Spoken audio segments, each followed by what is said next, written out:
We started chapter 8 last week of Luke, and we made it about halfway. So just to recap what we talked about, the parable of the sower. You remember the conditions of the heart. We talked about the candlelight and how we should be a light, and we shouldn't hide our light underneath the bed or under a bushel or however it's said in this one. We got to be a light to the world. We've seen an example of Jesus in a crowd and having his actual brother and mother come up, and he not let them in because he was with his family. He says, you know, who's my brother and my mother? And you know, if you're in, you know, you're in Christ with me, you are my brother and my mother. So we've seen Jesus make the disciples a promise. We're going over to the other side. He said we're going over to the other side across the Sea of Galilee, and he sends them into a storm. Okay, we've seen that last week. You think just because we're saved and we don't have no worries, we don't have to worry about nothing because we belong to Christ. Well, you've seen last week that Jesus sent them into a storm. So, and they had to go to him and say, "Hey, do you not care that we perish? Or we're dying out here. Do you not care?" One of the other Gospels said, "Do you not care that we perish?" And you know, Jesus had made them a promise that they were going to the other side. So, you know, they didn't hold to that promise. They just seen that the boat was rocking, was filling full of water, and things got out of control. So they went to Jesus. But the thing about it that I guess is the most amazing thing is he called the storm away, but he also made the waters completely calm thereafter. And it usually took several hours for that water to quit, you know, having wakes and waves. And it said that it scared them. It said that they were afraid. And it says right after they got off the boat, they encountered this man. And this is where we're at, chapter verse 26. I'm sorry.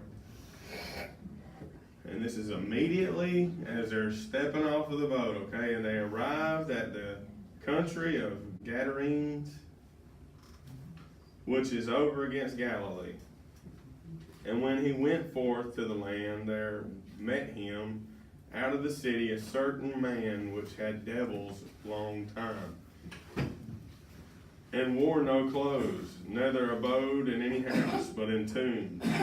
We talked about it last week, but we got off track last week, and I edited all this off, so we were going to start over and start fresh. So this guy is possessed by the devil. You know, he's got company upstairs, in other words.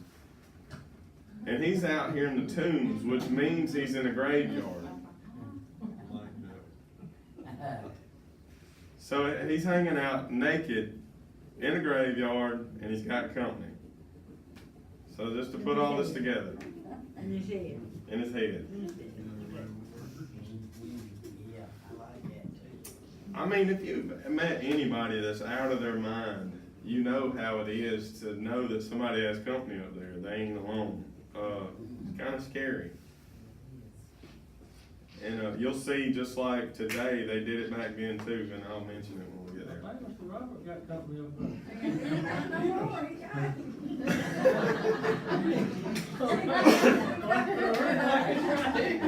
there. Praise Jesus. And you know, this guy's naked, and it says when he saw Jesus, this is verse 28, he cried out and fell down before him with a loud voice, said, "What have I to do with thee, Jesus, thou Son of God, God Most High? I beseech thee, torment me not." And you got to kind of think he's got this all demon-y growling like something off of yeah, something crazy. I like to think that anyway. So, you know, the book of James says that even the demons and the devils know who God is. But, you know, it's one thing to say you believe in God, and that's good. is what it says. It's good to believe in God, but James said it, the devils even believe in God and tremble at his name. So automatically these demons knew who Jesus was, and he went up to him and said, "Torment me not." They were afraid of him. 29, for he had commanded the unclean spirit to come out of the man, for oftentimes it had caught him, and he was kept bound with chains and in fetters, and he brake the bands and was driven out of the devil into the wilderness. So it's telling us right here, this is in captions. It's just telling you that he was able to drive him out. Christ was able to drive him out. But before that, they would catch him and lock him up, just like we do the crazy people nowadays. You see that it's in captions. It's just kind of telling you what's going on here. It's saying that the people of the town used to try to catch him, and every time they chain him up, they would just break the chains and run off. One of the other Gospels actually said there was 2 men instead of 1. So, who actually knows?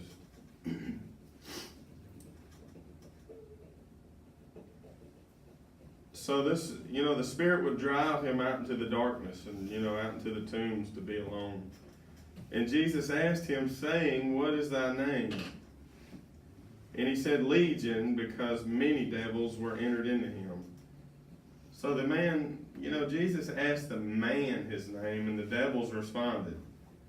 And, a lot, I read commentaries, and some of the commentators, I guess more taters are common than more others, ain't they? But some of the commentators say this is where you get the idea of spirit of different spirits, and they'll name them like the spirit of lust, and the spirit of this, and the spirit of that, and the spirit of drunkenness. And if you think about it, if you want to divide it out like that, that means if you have the spirit of lust, you don't have the spirit of fornication. So you're always going to be lustful, but you won't never be able to finish the job. That would just not even be, that don't even make sense. Or you got the spirit of drunkenness, but you don't have the spirit of fighting. So all you do is just get drunk and you don't fight. That don't work like that. If you got a devil, he's got all of that stuff. It ain't just one spirit. So I don't know how much that means to us, because I've never seen anybody rule out one spirit of something. This, like the spirit of smoking, or they'll say, I guess the world comes up with their idea of just spirits, different spirits. You got the spirit of this thing. Well, I mean, if he's of that thing, that's all that you're gonna do wrong. Or, I mean, that don't make no sense. So a spirit is a spirit, and he's gonna lead you to do all the wrong stuff. But I did read something that was interesting. It said, if you belong to Christ, there's no way that an evil spirit like this could inhabit you, because you belong to Christ. When you have the light in you, the darkness can't come in. Okay, so we don't have to worry about this kind of stuff. If you're truly saved, you don't have to worry about having company upstairs. You're safe, so don't sit at home and worry about whether you're going to go crazy or not. We talked about it last night. If you're worried about going crazy, just proves the fact that you ain't crazy because you're worried about it. Because the last crazy person I met wasn't worried that they was crazy or not. So, keep that in mind. Sin broke down the world. We're broken people, okay? Broken don't equal crazy sometimes. So he answered back and said, "Legion." This word legion means, in Roman days, it was 6,000 men. A Roman legion was 6,000 men. And one of the other Gospels, when it gets to where it says about driving the devils out into the pigs, he says it was about 2,000 pigs. So it's a lot of devils, okay? Lots. How many? I mean, one's too many, so way too many. So, and Jesus asked him, saying, "What is thy name?" And he said, "Legion," because many devils were in him. And they besought him that he would not command them to go into the deep. And there was there a herd of many swine feeding on the mountain. And they besought him that he would suffer them to go to enter into the swine, and he suffered them. So when it says the deep, some of the other ones say the abyss. Some of the other translations says bottomless pit. If you think about it, if you were going to go to the bottomless pit, where is the bottomless pit at, other than the inside of the sphere? Because once you get to the bottom, then you're going up. You know what I'm saying? Anytime you're at the bottom, you're all the way at the bottom. It's bottomless. So, I mean, I heard that and I was like, hell may actually be in the middle of the earth. And it wouldn't make sense. It would be really hot in there. You know, I never looked at it, I never really noticed that till you read all that, but they asked to get away from Jesus. They asked. Yeah. I mean, he didn't have to tell them to go. They asked, can we please get away from you?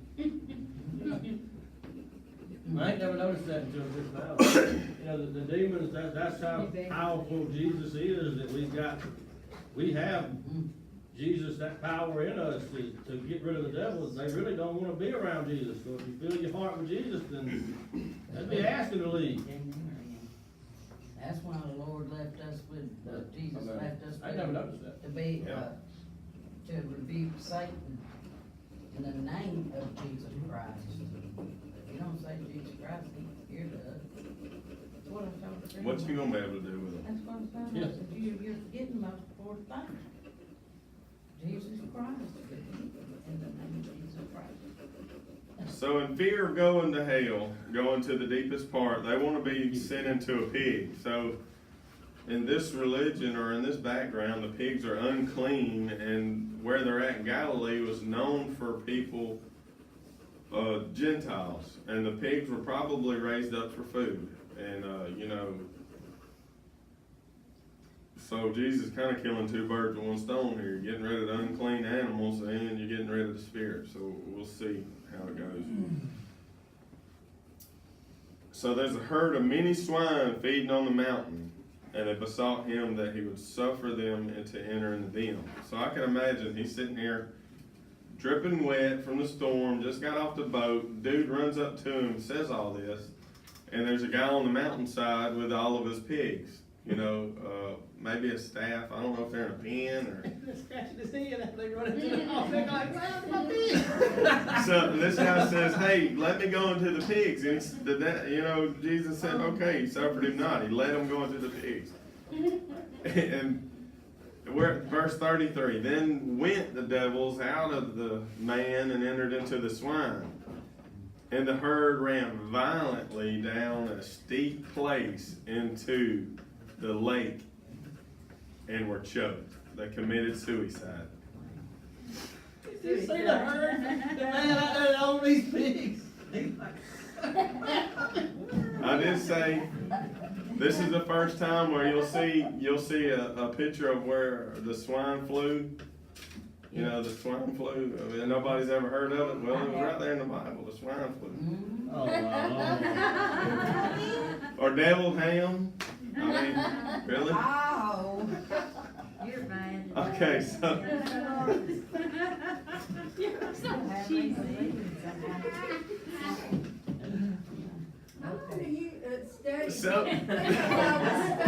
so look, when you really think about it, this is what the devil wants to do to you. He comes to kill, destroy. Oh, yeah.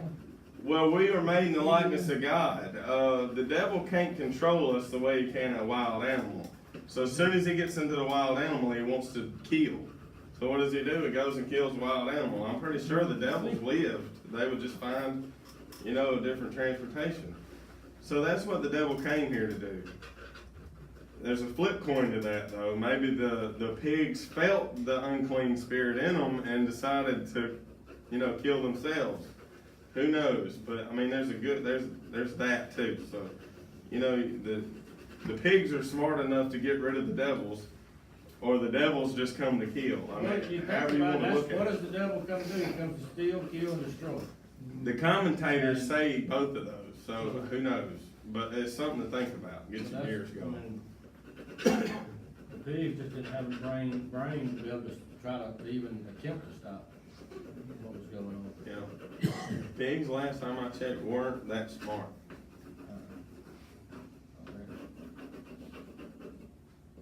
So, you know, we just got to where the pigs went into the water and it says they choked, well, they drowned it. Choking the pig. 34, when they that fed them saw what was done, they fled and went and told it in the city and in the country. So I don't know what they told them. Jesus got rid of all our unclean animals, or I mean, how do you explain that if you don't know what happened over there? You didn't hear the conversation that was way over there. You just seen something happen and all your pigs run out in the ocean. Look, You don't know look what at it happened. this way, if you was standing out in the front yard and 2,000 pigs took off, oh, I'm gonna go tell somebody. I ain't gotta know what really happened. I'm gonna tell somebody about these pigs. But it scared them. It scared these guys that took care of these pigs. And you know what? I was reading, and even today, when they do pig farming over there in the Holy Land, they actually build platforms for the pigs to be on, so they wouldn't actually be standing on the Holy Put this Land. around. Put a platform for them to stand on, and they do that now. Just keep them from being on the Holy Land. That's how superstitious they are. That's nuts, ain't it? You hit the ground, they gone.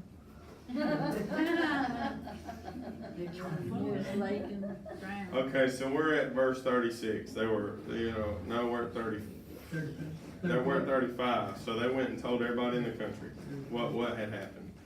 35. Then they went out to see what was done and came to Jesus and found the man out of whom the devils were departed, sitting at the feet of Jesus, clothed and in his right mind, and they were afraid. And one of the other gospels, I think it's Mark, says that he was worshiping him at his feet. So, I'd imagine so. If I'd have been slapped crazy that long, I would be worshiping at his feet. Thank you so much for getting rid of that, whatever that was, or them, they, plural. You gotta look at it too, but he thought we were finna throw him into the deep. Yeah, you know, tell them. Run him out there. Water. That's probably what the devils have been trying to do, is kill him this whole time.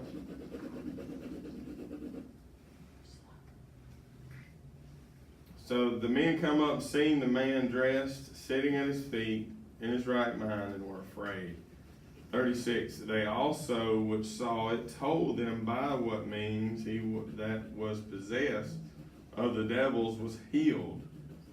That means that the man told them that Jesus healed him. The man that was possessed told the men that came up that Jesus healed me and sent all the demons out. 37, then the whole multitude of this country of the Gadarenes round about besought him to depart from them, for they were taken with great fear. And he went up into the ship and returned back again. So get this picture.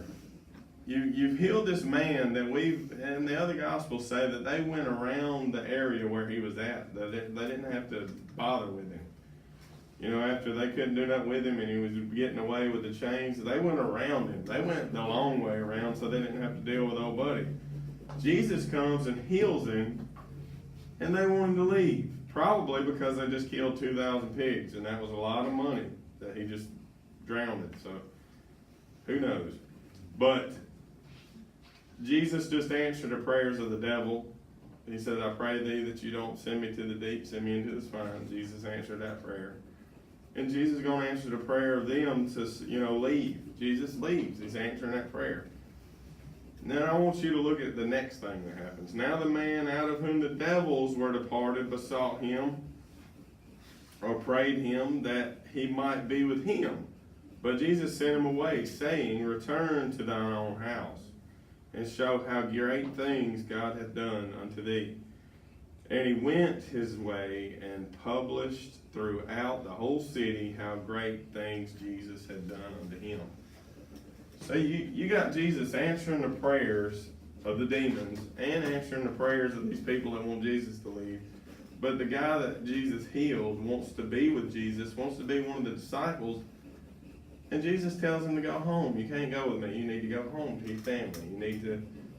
You need to be a testimony for me, because they seen how you were, and they're gonna know that something's different. Definitely, you don't have company no more. Okay, you're healed, and they're gonna believe in me because of you. This is where you need to be.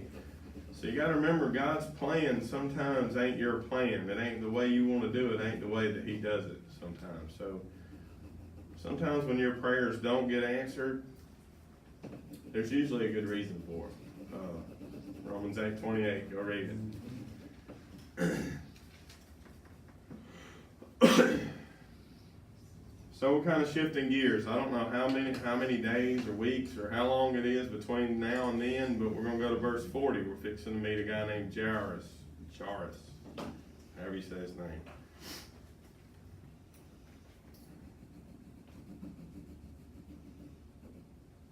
I did get done with 39, didn't I? Yes. 40, and it came to pass, it didn't come to stay.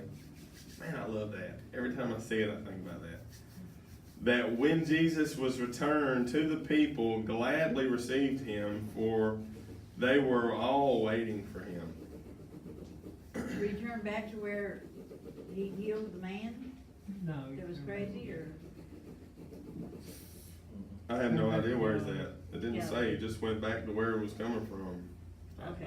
They got back in the boat, so obviously they went back to where they were. He left Galilee and went to that place to heal that man, then he went back to Galilee. Okay. That means he just went over to heal that man and turn around and go back. I reckon so. It was a short stay. So They didn't want him to stay. all his disciples thought that he was going to drown. They was going to drown, and then they healed that man, and then they come back. I wonder if they was like, "Oh goodness, I wonder if that storm's coming back." So these people were waiting on him to come back. When he left, they were like, we didn't want you to leave to start with. We're glad to see you coming back. 41, and behold, there came a man, Jairus, and he was a ruler of the synagogue, and he fell down at Jesus' feet and besought him that he would come into his house. This throws up a big red flag if you know what a synagogue is and what a ruler of a synagogue was. This guy right here, by this time, has already, most rulers, and it says ruler of a synagogue, it was more like a chief elder, or if you wanted to put a title to it, like he would be the one that figured out what was going to be read that day on the Sabbath, and he would find the guy that was going to read it, and he kind of set everything into motion, and he was the one that got everything rolling in the synagogue. But you got to remember, things are not going real good for Jesus as far as the Judaism, the people that, are the Jews and the Judaism. Judaism and Christ ain't jiving real well together by now, and they were already getting jealous of him. There was a lot of people you'll find in Acts, it says, who of the Pharisees actually believed in him?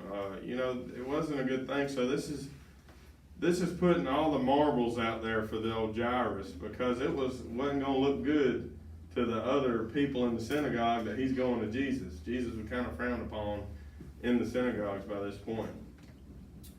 So it was a big step for Jairus, and it had to take his daughter being almost dead to come to Christ, because there was such they didn't like Christ. They didn't believe in who he was. And by this time, he'd already said that he was over the Sabbath and he was healing people. And, they just didn't understand who he was. So the ruler of the synagogue fell down at Jesus' feet, besought him that he would come into his house. For 42, for he had one daughter, one only daughter, about 12 years of age, and she lay dying. But as he went, the people thronged him. That means, have you ever been watching TV and seen like a superstar come out of their jet or whatever, and all the people are just crowded around him? That's the way it was. People nudging, climbing over people wanting to see Jesus. And there was several thousand people. I mean, it wasn't a couple of hundred people. It wasn't 10 people. It was thousands of people. You got to think a lot of people were there trying to get there, see Jesus. And it takes his daughter laying somewhere about to die for him to come to Jesus. And I just want y'all to keep that in mind when God puts you in a position. Sometimes it's in that kind of a position, so you'll have to come to him. And that's sad that some of us wait that long before we come to him, but it takes that sometimes. So the 12 years old daughter, this is like 12 years old, and she's a young lady. She's probably fixing to get married or already has somebody lined up for her to marry. It ain't gonna be long before she's gonna be a grown woman. I know it sounds young now, but this was a normal thing. She was fixing to become an adult, and it was his only daughter. 43, and a woman having an issue of blood 12 years. That's suspicious, ain't it? That same 12 years old, 12 years of blood. One's lived 12 years and went through life 12 years, and one's a woman that's went through teetotal whatever for 12 years. An issue of blood, which had spent all her living upon physicians, and neither could be healed of any. You gotta remember, Luke is a doctor, so he mentions this. This woman spent every dime that she's had going to physicians. And if you really study this issue of blood, it means she had a hemorrhage of some sort, and it was probably a vaginal hemorrhage. It means she was bleeding down there all the time. It never stopped. But it wasn't bad enough in 12 years to kill her. So every time she sat on something, it was bloody, it was defiled, she always had red on her somewhere. It was a big deal for this woman, because if you had something like that going on, you're automatically gonna go to this woman's a sinner, God's doing this to her. They would shun her, they would put her out to the side, but nobody have anything to do with her because she's unclean. And you gotta think, this is 12 years of that. Wrapping bandages around you every day so it don't show up on all your white or whatever you wear. It would be terrible. And evidently she's got wind that Jesus is coming back to town, or is back in town, and she's part of the crowd. Many, many, many people there. So if there's that many people there, and if you're bleeding, ain't nobody gonna notice because they're looking for Jesus. So she gets into the crowd with them. 44, came behind him.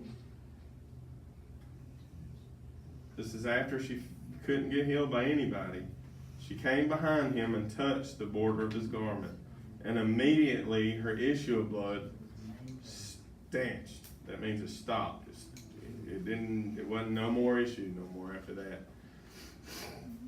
that. This border of his garment, the Jews wore a white robe, and on the borders of the garment there would have been a blue.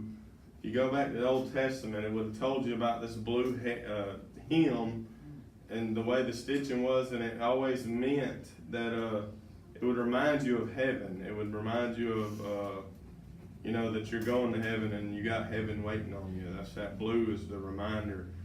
And that was her point of release of faith. If I could only touch that blue part of his garment, that heaven, if I can only get to heaven, if I can only touch that. And as soon as she touched it, it was that release of faith. That's why we do the anointing with the oil. The oil ain't nothing in the oil. It's the actual doing the oil and having the faith in what God says in His Word, and that being the button you're pushing on your faith button. That's your faith button. that's when all your faith is released. Right there is that anointing of that oil, or touching that hem of that garment. And it wasn't that the garment was special, it was because her faith at that time was like spiked. Because she just knew if she could just touch the hem of that garment, she'd be healed. And that's how much faith she had. And when your faith is that high, you know, things start happening. And Jesus said, "Who touched me?" And you know, all through the Bible, when you hear Jesus, you know, people describe how Jesus talked. He says he spoke with authority, and nobody ever spoke with authority. They tried to put it off on somebody else. Even when they read scripture, they'd quote somebody and they'd say who quoted it. Jesus would speak with authority and not say it was from somebody else. He was, you know, he would just say it. So, with that authoritative voice, "Who touched me?" And all denied. You know, there's 1,000 people around, you know. I mean, and you felt somebody touch you, they're like, everybody's been trying to gank you since you've been here, wanting to see you.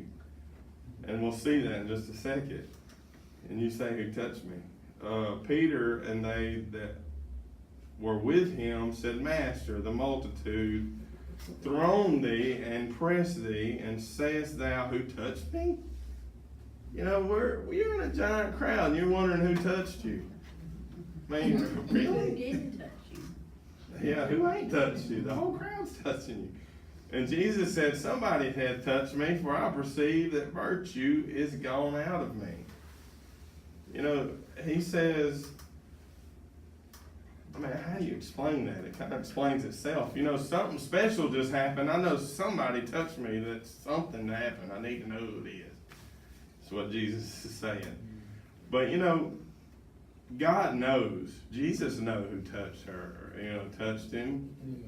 But you have to admit with your mouth. And Jesus said, "Somebody hath touched me, for I perceive virtue is gone out of me." And when the woman saw that she was not hid, she came trembling and fell down before him. She declared unto him before all the people for what cause she had touched him, and how she was healed immediately. So this guy with the synagogue, you know, Jairus, is walking with Jesus, and they're walking to Jairus' house. And Jairus is probably in a hurry, probably dragging Jesus like, "Come on, dude, we got to go get my daughter before she dies." And then you got all this going down, and you can just think, this unclean lady has done touched the person you're trying to get to heal your daughter, and your faith is just going. I'll bring that up because of what's being said here in a minute. So the woman said that she touched him and was immediately healed. She declared that before the crowd. And Jesus answered her, 48, and he said unto her, "Daughter, be of good comfort. Thy faith has made thee whole. Go in peace." Daughter. Jairus is probably thinking to himself, "You just called her daughter, but my daughter's over here dying. I mean, she's a grown woman. She's just had a little blood problem. Mine's dying. Why are you here and not with me? No, ain't you helping me? Why? What? I mean, why are you busy with this crowd when we got bigger issues going on? You need to be, you know, come on." And ain't that just beautiful? Daughter, come, you know, your faith has healed you. Go in peace. She don't have to be tormented anymore. She don't have to be ridiculed and looked at all crazy like something's wrong with her. She's healed. She can finally go back to the synagogue and pray with her husband and be with her kids and do all this stuff that she used to do 12 years ago. And sit down without having to clean everything. That's a that's a miracle. You don't really think about this stuff until you really just start opening it up and doing it verse by verse and thinking about how people lived and how things happened back then. 49.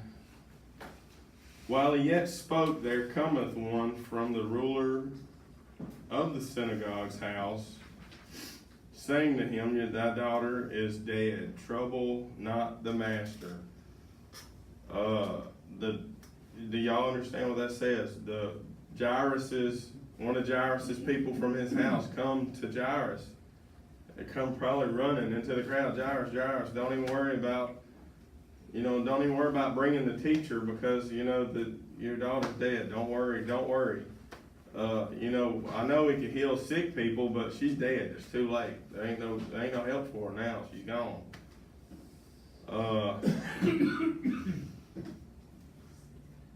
How many of us has got that kind of faith? Or do we have the faith that actually believes beyond all belief, or do we give up when there's all hope is lost? All hope is gone. Don't even worry about it. Is kind of what's going on here. 50, but when Jesus heard it, he answered him, saying, fear not, believe only, and she shall be made whole. So Jesus told him, don't believe that your daughter's dead. You gotta believe in me. You gotta have faith. And she's gonna be made whole. 51, and when he came into the house, he suffered no man to go in save Peter and James and John. This is the first time you see the trio getting together. Peter, James, and John. From here on out, it's Peter, James, and John. This is, right-hand men.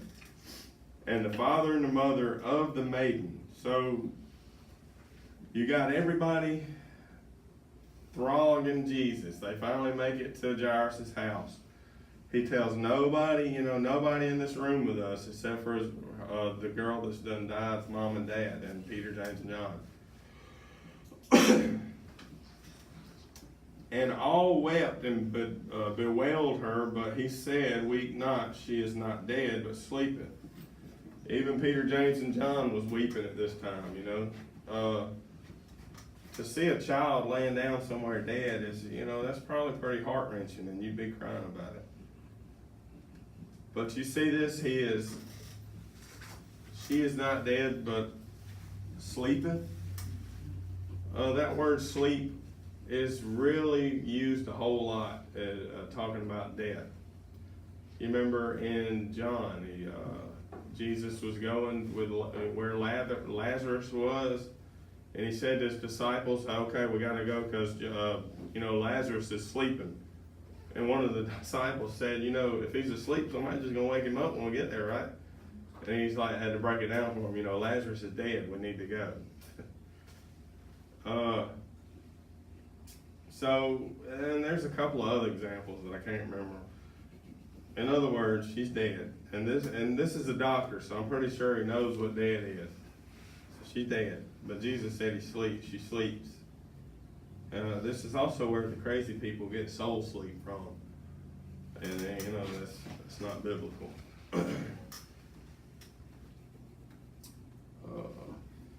53, and they laughed him to scorn, knowing that she was dead.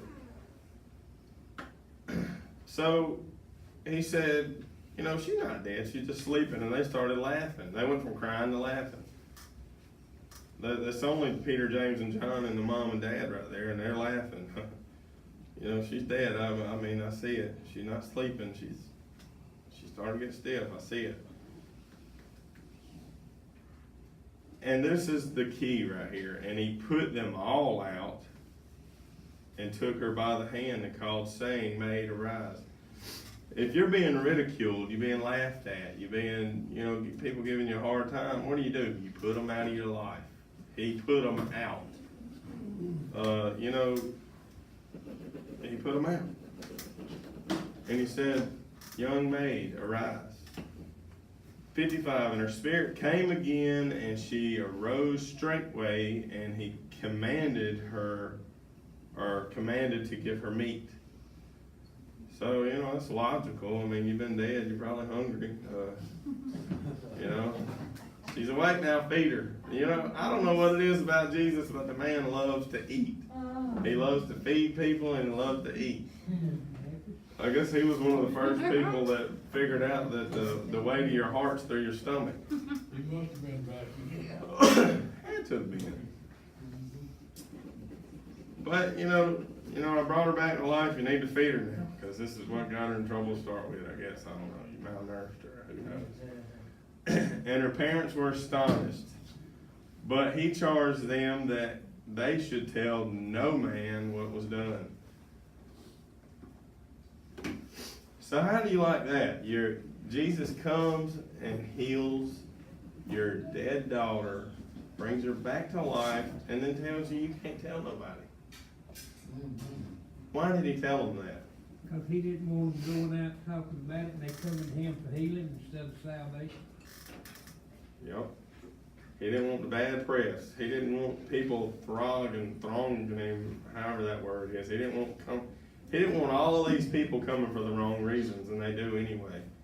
Even today, we have those Walmart Jesus people that want to come to church and pray, and when the problem's fixed, you don't see them again until they have some problems, so. You gotta figure that if it went out about that he was raising people from the dead, I mean, you'd have Susie Seward want Uncle Ed raised up, brought back, and He'd be at every funeral service around, wouldn't he? the whole neighborhood, they'd be dragging him in the graveyard, wanting to,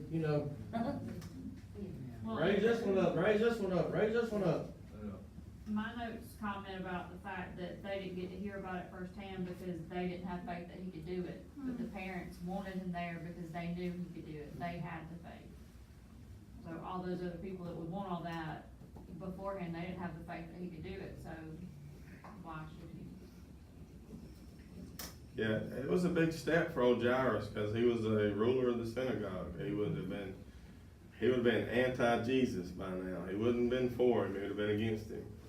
And for him to go and risk everything he's got to go to Jesus. If the other people in the synagogue found out that he went to Jesus, they probably would have casted him out. He probably wouldn't have been able to be in the synagogue anymore.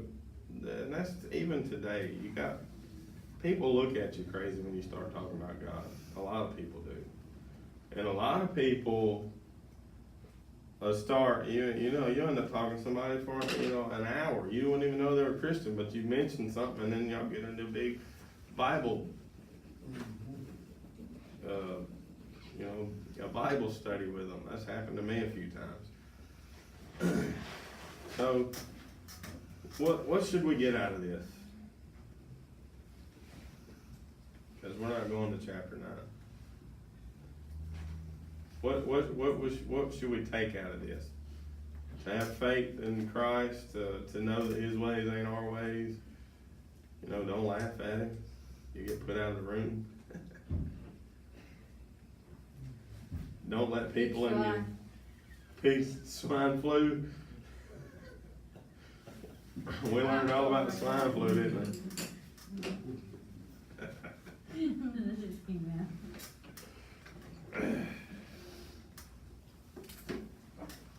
We still got 10 minutes. Y'all, People have company in their head too. people got company upstairs.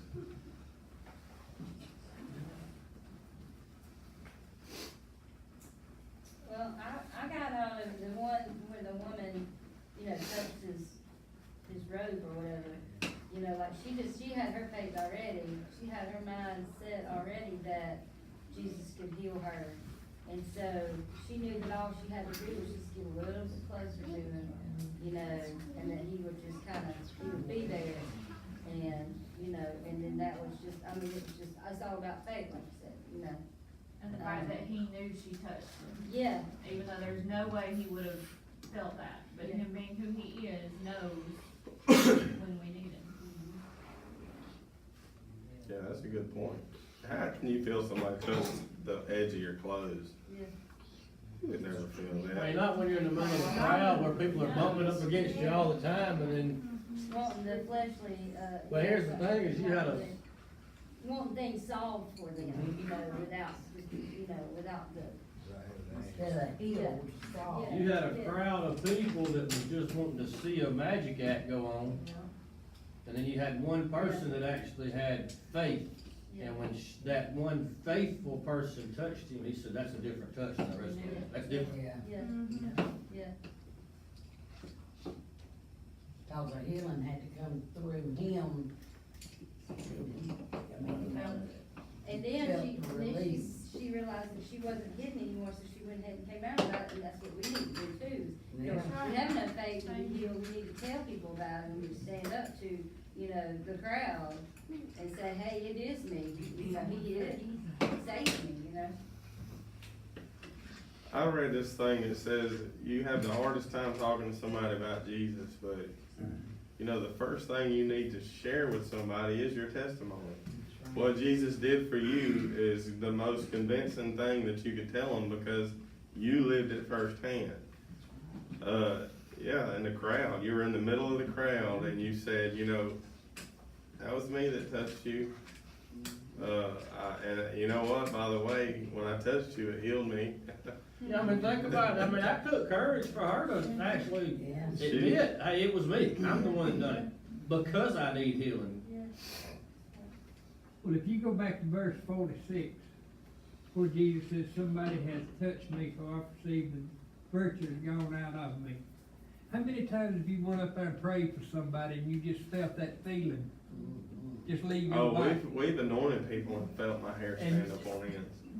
And you know, that's, you know, to me, that's what he's talking about there. You know, if you got faith enough and you pray, the one you touch, you gonna feel something leave from you to them. Or if somebody's touching you, you can feel it coming from them through you to them. And you know, it's just that faith that we're talking about. Yeah, I heard this guy talking about miracles, and you know, you think of miracles, some people like degrade miracles, saying that having a baby's a miracle, or the sun coming up's a miracle. That's just natural, the way things work naturally. Sometimes it is a miracle that, you know, the mama had the baby and didn't die, or the baby could come out and it was not supposed to come out right and it did, but we don't see miracles like we do back in these Bible stories, but we do see miracles in ways. So this guy explained this, and he said that he went to his buddy's house and he had this little train station downstairs. It had a little, you know, a train thing, and it had little mountains and little villages.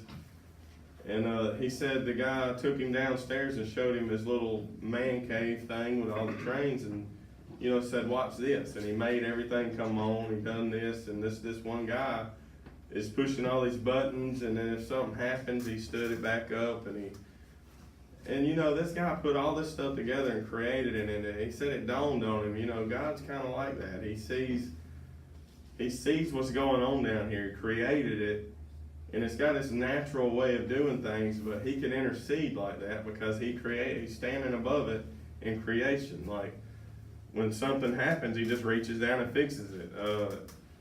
He also used an example of like an airplane. You know, you see an airplane, it don't look like it could fly, but you know, there's other laws in action to, you know, overcome the law of gravity. You got the speed and the lift and all that. So when you have natural law, like childbirth and sun raising, he's using his laws that overcome the natural laws because he is the creator. He can do those things because he is the one that created it. And you know, I don't know if that makes sense to y'all, but the way the guy was explaining it, it was like, you know, he's standing up above us and he's, you know, watching everything play out. And when we really need him and call on him, he's able to intervene. And you know, he may not do it like he used to do it. He has no point to prove anymore like he did.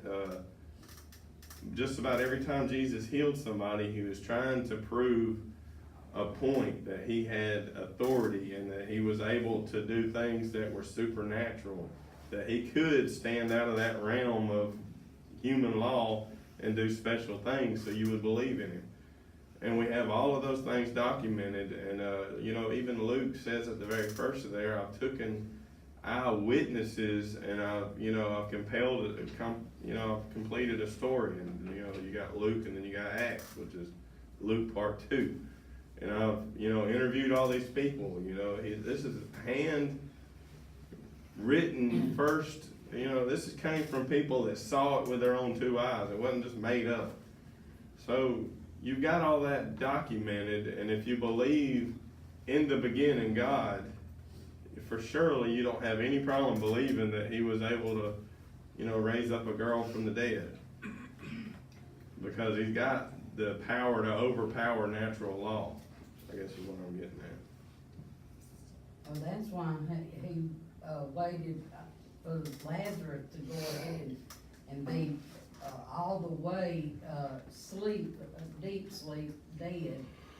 Because he wanted to, if he would've come and healed him, people wouldn't believe he done anything, what he was trying to do is build up people's faith, Yeah, that your faith's got to be built up, you're believing.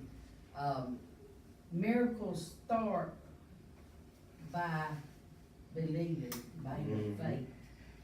He's That's why got the to- miracles start coming, and that's why he knew if he healed him, they would say, well, he was just sick, a little cold. if you go back and look, he shows you that he's got power over sickness, he's got power over the land, the sea, the stars, the sky, all that wind. He's got the power over the devil, he drove the devil out, and now he's got power over death. And this is Luke's way of putting everything together. Who else could do all that except for God? He's got power over death. What he did on the cross defeated death. And I think Yeah. the reason that he waited so long with Lazarus is because how many people didn't believe what just happened right then? Says, oh, she must have really been asleep, and he went in there and woke her up. Yeah. He just healed her. She wasn't really dead. But after 3 days of being in a tomb, I mean, there's no way that you can mistake in that. Buddy was all the way hard. They done wrapped him up in his death clothes, and they put all that fragrant stuff on him, and they shoved him in the tomb and rolled a rock over. Back then, they believed that the spirit stayed with them for 3 days, and on the fourth day, the spirit left. Yeah, And that's why Judaism. Jesus waited the fourth day to raise him, so they would know that the spirit had done left his body and done left from around him when he raised him back up. And when he raised Lazarus, he said that he went up there and the crowd was in, it says, Lazarus come forth. He didn't say just come forth. Cause all of them. Everybody was Yeah. starting to come out. If he, You had the Walking Dead scene up there. yeah, I thought that's it. All right, I guess we're gonna close out. We got 3 minutes. This one man said,